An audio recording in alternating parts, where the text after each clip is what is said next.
Good evening, everyone, and welcome to Sipurey Maasios this week.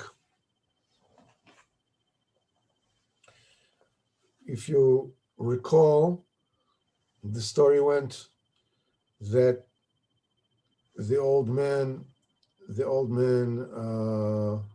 had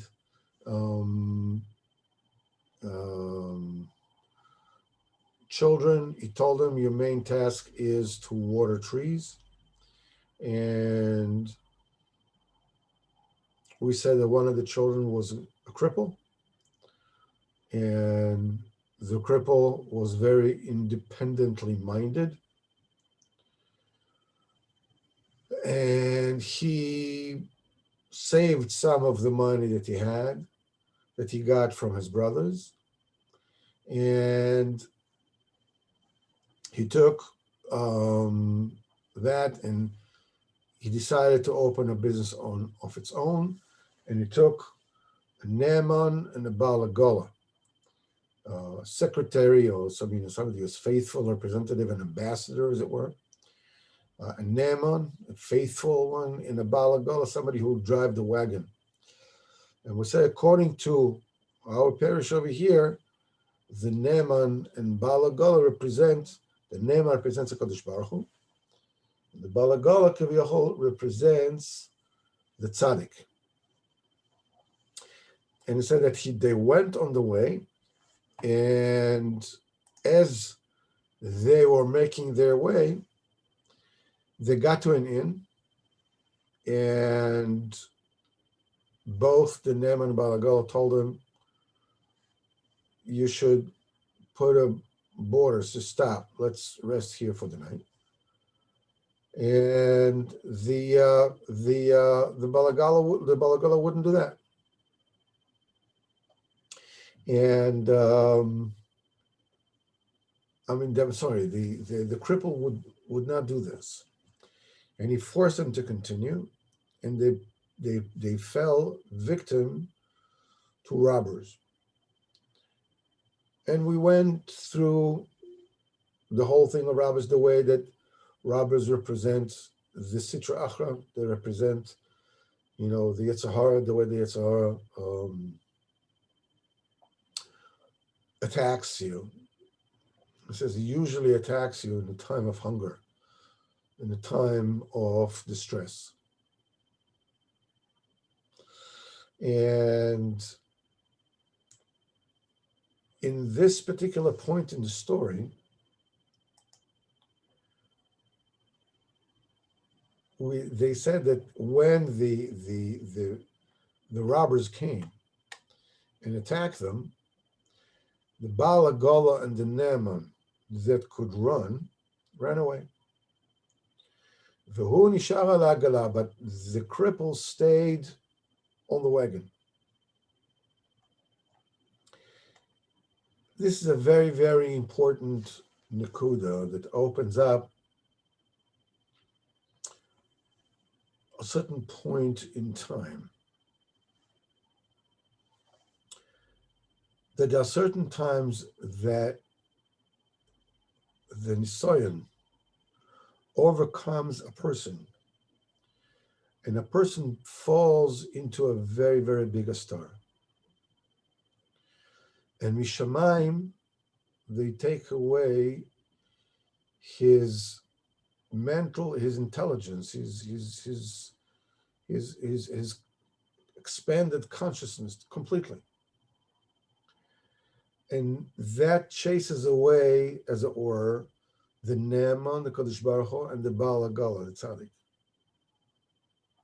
In other words, the Makif, the light of the Emunah, the Makif that strengthens the Emunah. Mitzvah Hashem, we'll get to it in Torah Chafalaf that we'll learn on Thursday, exactly what is a Makif and so forth and so on. The Makif disappears. And the Naaman is that inner voice that points to a person, what is the right thing to do in this point in time. It also runs away. and you can find yourself without any ability to figure things out. You find yourself without any ability to hold yourself, to be mechaya yourself, to drive yourself into getting into Avodas Hashem, there's nothing there.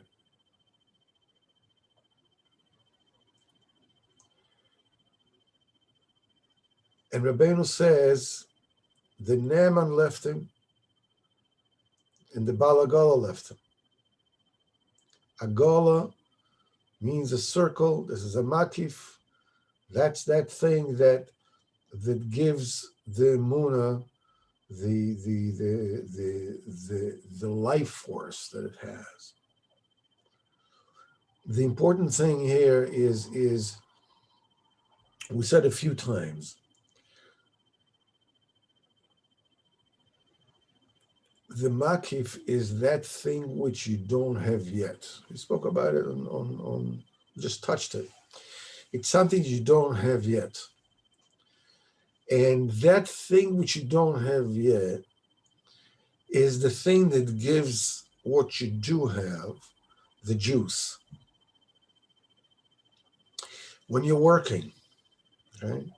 Let's say a person has a job, and the job can be like such a, it can be like you're drudging, there's no chayas, there's nothing new in it. You're just like, like stepping in mud, as it were.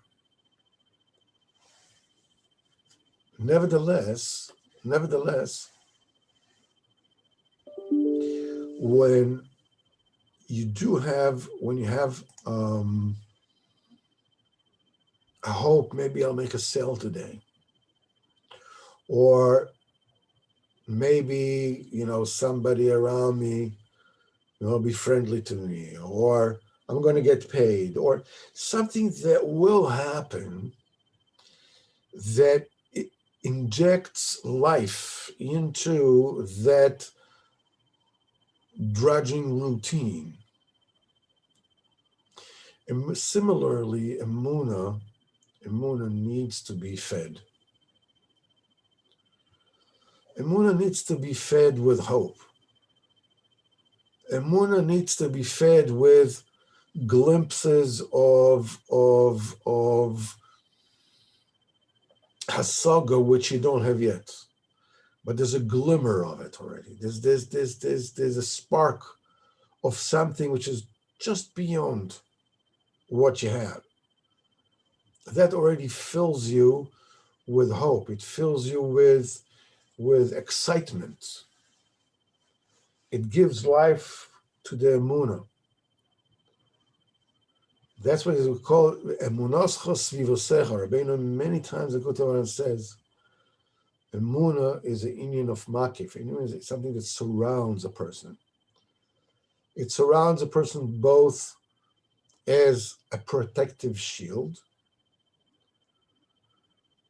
The emunah is the thing that protects the person and saves him from all the trials, during all the trials and tribulations of life. The emunah around the emunah there's another protective shield. It's called chashmal. That protects the emunah itself from the affliction of the kilipot. And it is this makif that gives the emunah this chayas. At a certain point in times in life, and it's something that keeps on occurring. So it's important that we speak about it. You lose that conscious contact with the makif. In Terech HaFalef, Bezat Hashem, something that we will get to, I don't know if this Thursday or next Thursday, but we will get to. This is a situation where the makif is in what is called a state of ibur, of pregnancy. It wasn't born yet. So it is there, but it's not evident. It's not exposed. Even the makif itself, as a makif, it is still embryonic. Now, a makif, per definition, is something that you don't fully contain. Because if you understood it and you had it, it would be inside. It'll be inside your keli. It'll be part of your reality. It'll be boring just like everything else. But the fact that it's a makif, the fact that it's not completely accessible, you don't get it completely, there's a glimmer of what could be, of what it could be, how incredible it could be. And that gives chayas to the emunah. But sometimes even that state of you're getting it and not getting it, of a makif, even that is hidden. This is called what the makif is, the ibur, in a state of gestation. It wasn't born yet. As we will learn in the Torah on Thursdays, Beinu says in the time where the makif has disappeared, has left you, the thing to do is to call out, is to scream, is to cry, both during davening and during learning. That breaks, like, an expecting woman, like it breaks the water. It induces the birth of the makif, not yet the orpnimi, but just the makif. It gives you chayas. Nevertheless, sometimes you get to a situation, and we'll talk about when do you get the situation, where you lose contact with it. And your emunah feels threadbare. There could be times where you wouldn't even know where it is. Similarly, that's the Bala Gala, right? That's the makif, that's the emunah, Similarly, there's when the neman, it's a certain voice that is in you that you learn to trust. That also is gone. That also is lost. And you find yourself like a cork, a wine cork, bubbling and jumping around in the sea, being thrown by one wave to the next. There's no direction. And you don't know where you are.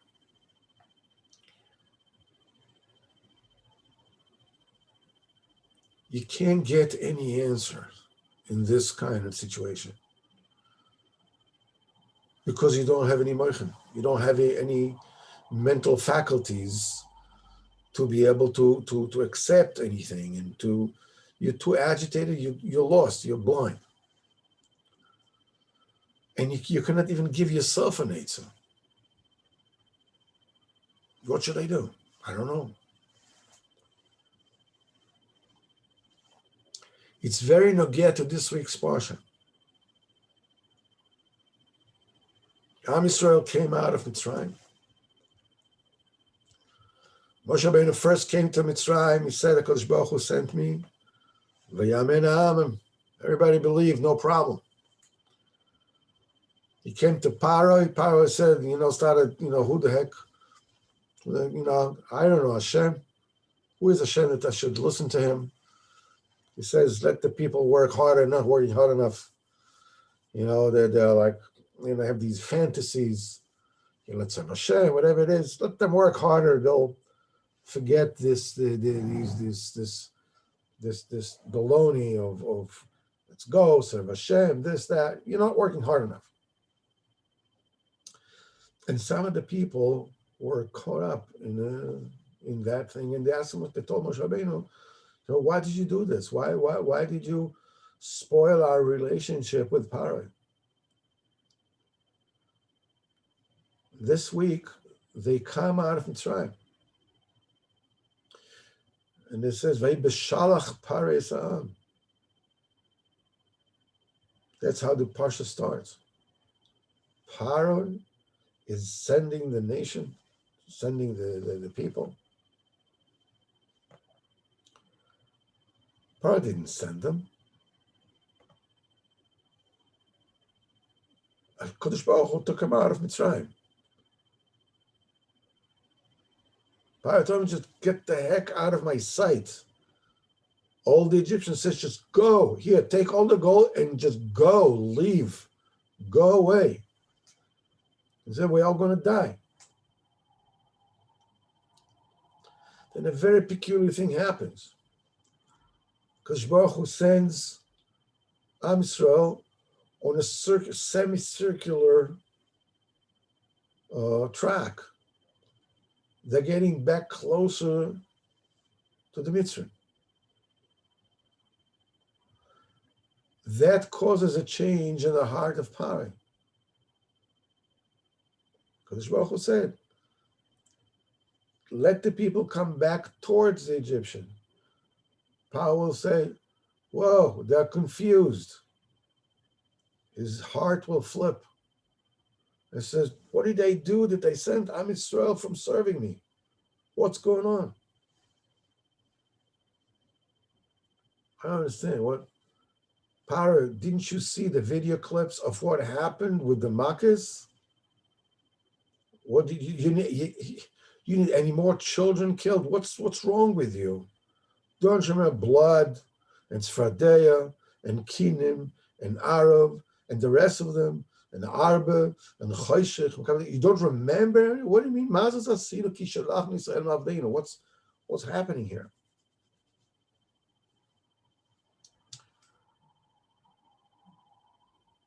And Am Yisrael, when they see Mitzrayim come, they freak out. They tell Moshe Rabbeinu, we told you, leave us alone. Why did you come? We told you Mitzrayim, leave us alone. Let us serve Mitzrayim. What are you butting in? What are you sticking your nose into our business? What, there's not enough graves in Mitzrayim? What's wrong with you? What does Moshe Rabbeinu tell him? Just stand and see Yeshua Hashem. Just wait out and see the salvation of HaKadosh Baruch Hu. He doesn't give him any answers. He doesn't argue with him. He doesn't go into any kind of give and take with Nesa. Listen, you don't understand. HaKadosh Baruch Hu told me that. Nothing. He says, just stand, stay, imdu, and you'll see Yeshua Hashem. This is what is happening here with the cripple. The Bala Gala runs away. The makif that feeds the emunah is gone. You don't feel the emunah. You're quaking. And you lose your inner sense. It gives you eitzah, how to do the nem. You lose it. What is it? He's on the agala. He's staying on the wagon. Imdu. It's a very, very important tactics or strategy that you need to be able to master. As Rabbeinu says in Torah Vav, you have to be baki, you have to be really fluent in it. what to do with yourself when you're in the middle of the darkness. When suddenly you see para coming to you and you're freaking out. You don't have your emunah, you don't have your sechel yosher, and you don't know what to do. You're at a total loss. Rabbeinu says, that there are certain times in which you're supposed to totally throw yourself onto Hashem and keep quiet with your mouth and with your mind. So Kadosh Baruch himself says, Moshe, Mati tzakelai, what are you calling out to me? The Zohar says, Bati katali milsa. This is already beyond our give and take, our negotiations. This is already a much higher level of rachamim. Is a tika. Daber b'nei Yisrael v'Yisrael, just do what you're told. Block your mind, hold still. And before you start going, before you start moving, there has to be a situation where you're able to just be silent in your mind and in your heart.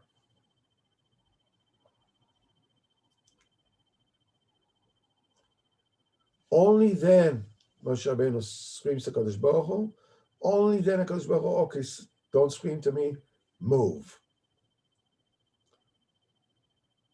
It has to follow a certain state of don't do anything right now. Don't try to find its answers. Don't try to find solutions. There are no solutions. The reason why there are no solutions is because para is involved here. We need to understand what para represents. We seem to be having an obsession about para this, para that, para this, para that. And in the whole thing, there is the heart of para. The heart of para becomes heavy. The heart of para becomes hard. Now, this is the first time we see the heart of para flips over. It used to be hard or heavy. Now it flips. What is this heart of para? The heart of para is, Rabbeinu says, is something which is called chalal hapanui. It's the vacant space. It's the vacant space in which there are no answers. You can explain things. You can't say, you know something, I got a friend who's really, really smart. You ask him these questions and he'll answer them. There are no answers. Rabbeinu says that there are two types of heresy. One of them that comes, the heresy that there is answers to. And there is heresies, questions, heretical questions that come from that chalal hapanui, that vacant space, that kaviyachol godliness cannot be found there.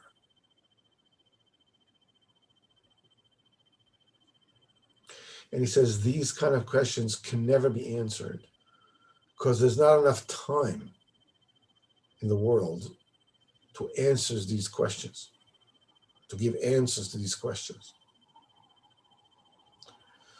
So supposedly this chalal hapanui is a curse, right? I mean, what's it doing there? If you fall there, Shem Yerachem, it's like a black hole, sucked into and no answers. But the answer is that chalal hapanui is the thing that makes the entire creation possible.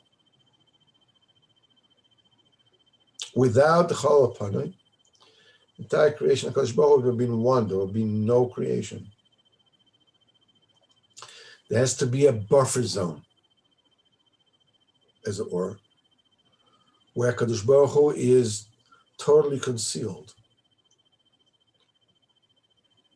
You know, in stories and in novels and various things like this, there's a term for that. It's called the suspension of disbelief. Okay, there's a series of book called Harry Potter for children, which dealt with,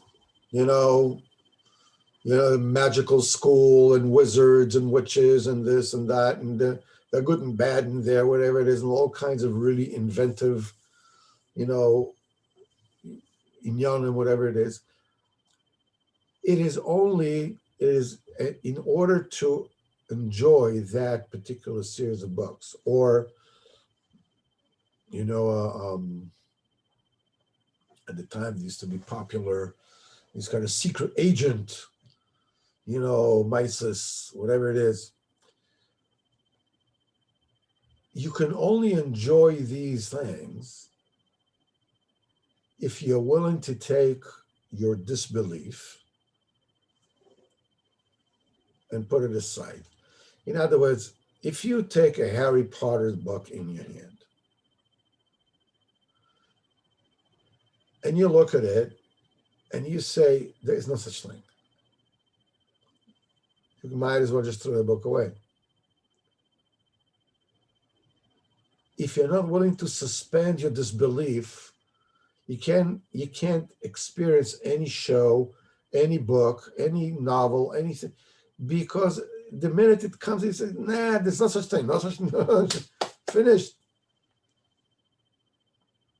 In order for an assumed reality and for you to be able to enjoy it and to immerse yourself with whatever it is, there has to be a mechanism that suspends that disbelief. It's a professional term amongst writers and script writers and movie makers, whatever it's called, a suspension of disbelief. It comes, the shirish of suspension of disbelief is the shirish of the bechira. The only way that the Yetzer Hara can have a chance to give you a bechira, and therefore to present a challenge for you to choose good over evil and get the schar for it, is only if there's a suspension of the Kodesh Baruch Hu's absolute isness, omnipresence, they call it. If you are cognizant, really, for sure, open, there's nothing about Kodesh Baruch Hu, you can't even live. That omnipresent Kodesh Baruch Hu has to be hidden. So you can have a choice to listen, to not to listen, to believe, to not to believe, to follow, to not to follow. This is being achieved through the mechanism of a stara. Every single level that is ahead of you, when you have finished doing what you need to do, where you are in your madrega, and you are ready to go ahead, you don't realize when you have finished achieving what you needed to achieve in madrega. The only sign that you get that you have actually finished the previous assignment and you have matriculated to the next class, you have graduated to the next class, is when everything becomes dark. When you lose that life for the emunah, when that sane common sense in you loses its voice. You're like, what's going on? What happened to me? Where am I? This is your siman that you are now entering a new stage in your development.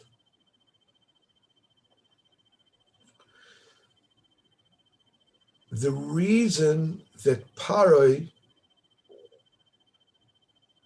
his heart flipped when they came and told him, because Baruch Hu says, Paroi will say, Nevuchim hem b'midbar. They are lost. They are lost in the midbar. Oh. Why does that call on Paroi? Paro's heart is chalapani. Chalapani means there is no reason. There's no reason means you are my slaves. Am Yisrael going out. They have a direction. They're going to Har Sinai. They're going to get the Torah.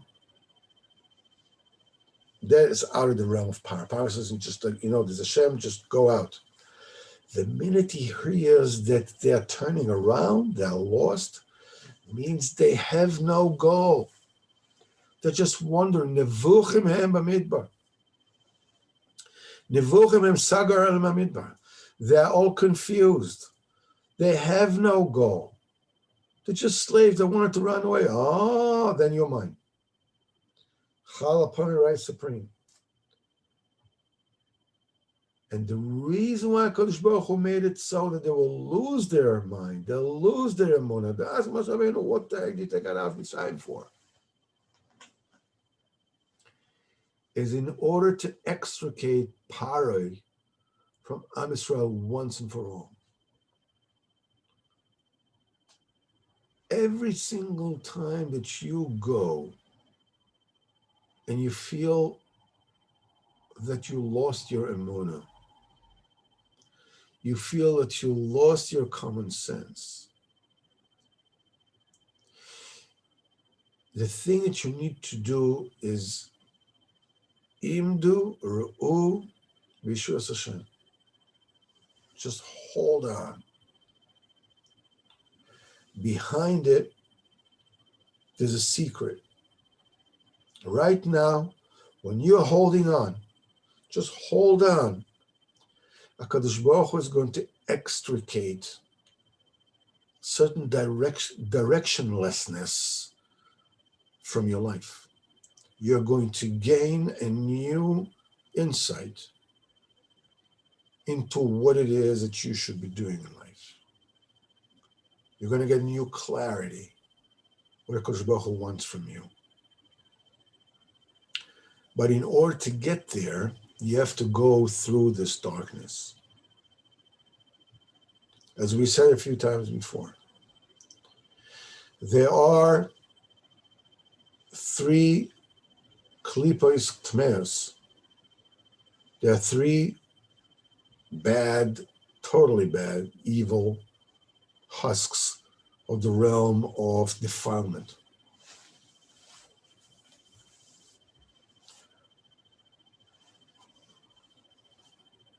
Ruach Se'ara, Anan Godol,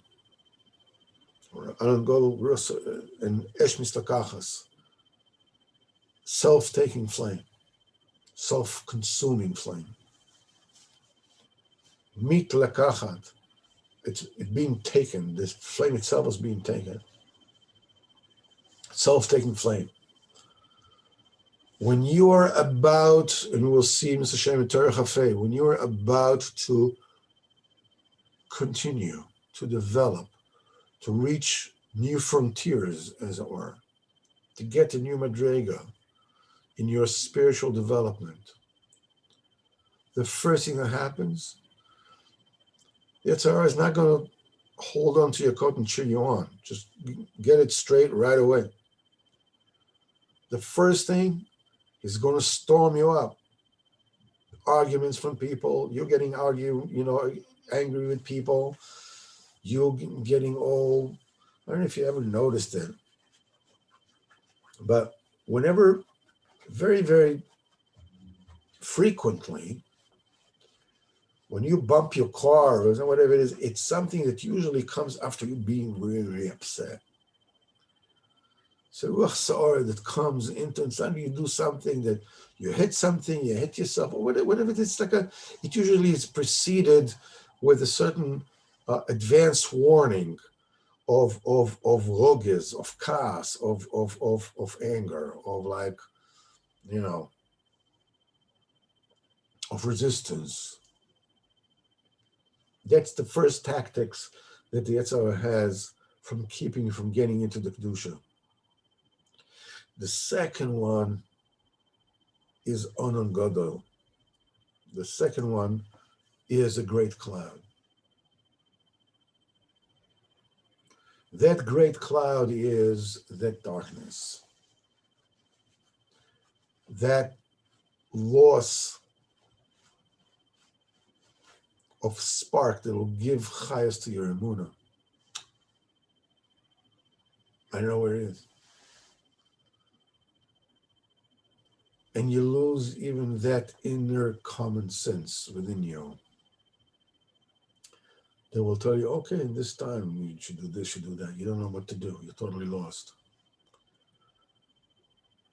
I heard from the Belial Meirav that told me that, well, at a certain time, I remember I spoke to him, I mean, you're my friends, I can confide in you.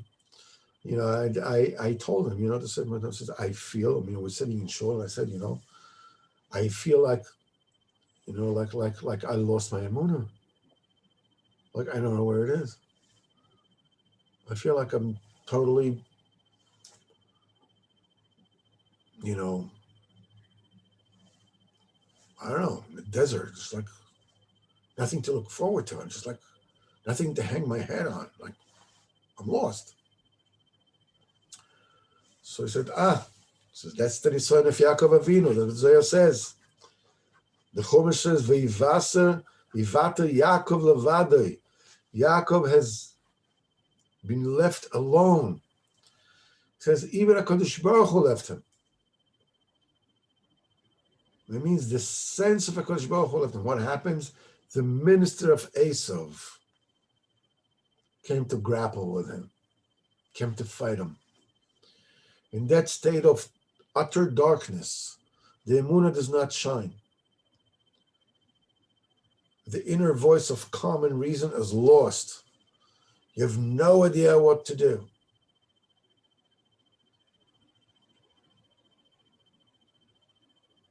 Stay on the wagon, like the cripple does. Just stay there. Once you're staying, you're holding on, you have no answers. Don't give any answers. Don't try to find what a solution is. Not just stay. HaKadosh Baruch Hu is absolutely everywhere. He is in that darkness as well.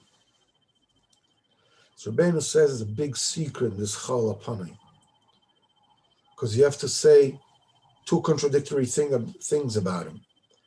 You have to say that Kadosh Baruch Hu is not there, Kiviyachol, because otherwise it wouldn't be vacant. On the other hand, there's no such thing as a situation, as a state, reality which is vacant from Kadosh Baruch Hu.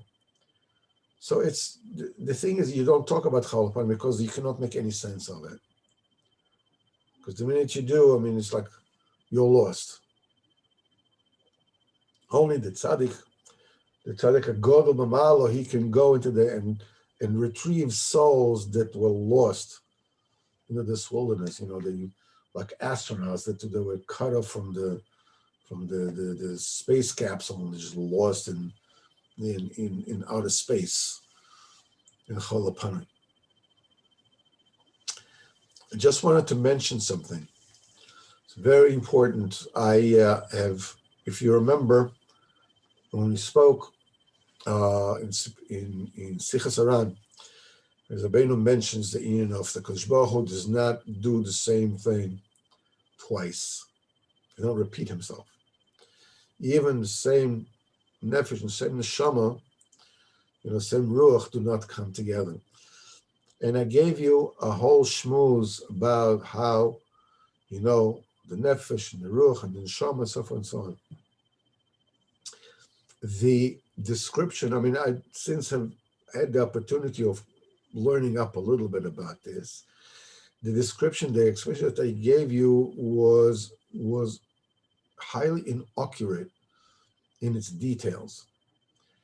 It is definitely true that certain parts, the nefesh comes with different ruach, with different neshama, with different gilgulim, and so forth and so on. And what I told you was that every gilgul, it's put together, with a ruach, with a certain neshama, a certain nefesh, it comes together, so that into a gilgul is most auspicious to give a tikkun to that part of nefesh, ruach, and neshama. Generally, it's true, but there is a deeper order to things. That the main tikkun is the nefesh, and only when the nefesh is fixed, then the ruach is fixed. This is what I told you, and then the neshama is fixed, and so forth and so on. And these three parts of nefesh, ruach, and neshama are supposed to be fixed. There is a whole process of what can be fixed in a single gilgul when the nefesh fixes himself, and then he has to come again in the gilgul for the ruach, and so forth and so on. And there are many, many variables in this. So basically what I told you about this is obviously true. And some of the details are generally true, but the specific detail, how one ruach, that it's just dependent on the specific gilgul, is not precise. What Arizal says is that a person is always born with a certain part of his spiritual soul, either the nefesh or the ruach or the neshama, that is the main thing that he's born with, main thing that he's born to correct, to rectify. Now, if he's zeicha, then he gets, sometimes he gets a ruach, sometimes he gets a neshama, sometimes he gets a nefesh, and so forth and so on. But it's a lot more complicated than I told you. And frankly, it's a lot more complicated than I knew. I basically knew certain general knowledge. I'm just telling you that I put things in sounding very, very knowledgeable when in fact I knew a lot less than I figured that I knew. So I hereby apologize. I said, generally it is true. But the main message was that whatever it is that you see in your life, the opportunities to do mitzvahs or the pitfalls of averas definitely influence your nefesh, ruach, and neshama. Without getting into the various details, I just want to recommend to everyone that if you have the opportunity, get your hands on the Shara Gilgulim, that's the gate of incarnation of Rabbeinu Arizal. From all the Sfarim of Arizal, on the face of it, you have to keep head on what's going on, but on the face of it, it is the simplest of the Sfarim of Arizal to follow. It's not very complicated. It's very, very good to look at it because it gives you a very complete and overriding picture of what you are about and what your life is about, and gives you tremendous chizuk in your Avodas Hashem. So after this admission, I was talking out of my head. Without Hashem, we will finish here. And in Mitzvah Hashem, we will meet together on Thursday when we learn the Likutei Moharan.